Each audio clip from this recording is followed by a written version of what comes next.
Një dietar një ditë kishte një diskutim sinqert me një djalë. Donte me e kthy në binat e arsyeshmërisë, nga se kishte dalë nga binat e arsyeshmërisë në binat e shkatrimit e psharak e material.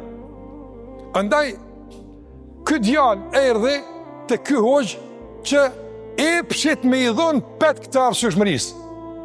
Epshit cili duhet të menaxhohet e duhet të udhëhiqet, jo të na udhëheq. Nuk ka mundësi kojta me na udhëheq. Nuk bën me na udhëheq pangopsia, nuk bën. Po duhet na udhëheq vlera, arsyeshmëria. E ky djalë ka ardhur te ky dietar që të kërkon një lloj arsyeshmërie dhe legitimiteti nga dietari që pastaj ta vesh epshtet e tij dhe jetën e tij e fsharake me petkun e arsyeshmërisë që e merr nga dietari. Por dietari ishte mbi kët. Po dyshim nuk ishte ai që arsyeton të punë të këqija. Dhe kur e pa se djali ka dalë nga arsyeshmëria totale, nuk ka funksion më arsyeja, por tash dominon epshi dhe kujta, deshi me e kthy në arsyeshmëri përmes goditjeve të vazhdueshme me argumente të caktuara, që ndërtohen mbi bazën e njohurive që i ka ky djalë. Atëri i tha, nga se djali kërkonte një lloj arsyetimi për mosfalet namazit, një lloj arsyetimi për mëkatet që i bënte. E dietari e dinte se s'ka arsyetim, po deshti me e bin djalin se s'ka arsyetim.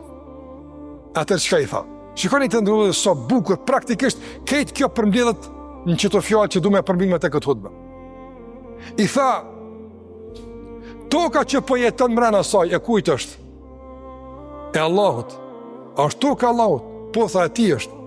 Atëherë tha, kur do me i bo mëkat Allahut, del nga toka e tij.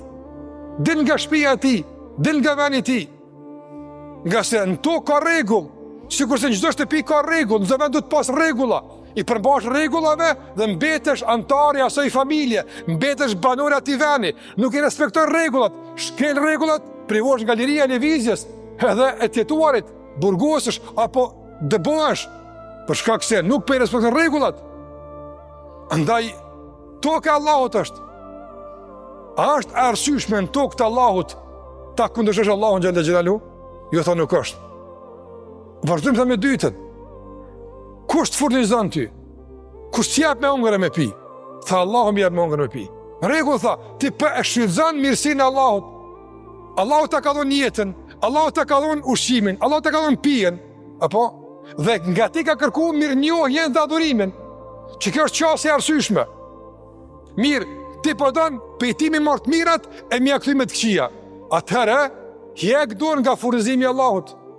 Masi po do me hiq nga dorën nga besimi në Allahun, edhe po do me hiq dorën nga adhurimi i Allahut, hiq dorën nga furnizimi i Allahut. Edhe bënu arsyeshëm, as po ta ha bukën, as po ta thithi oksigjenin, as po ta pi ujin, as po ta shfrytëzoj jetën, lëm të lirë të bëj çka duhen.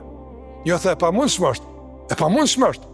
Atëherë tha qysh është e mundshme, ja ham bukën, ja pin ujin, e din që ai kujdeset për ty, kur je smutur o Zot shëram, kur je zar o Zot nimam, e tani kur vije koha ti përulesh, i thush s'kam kohë, a është arsyeshme? E pa arsyeshme totalisht.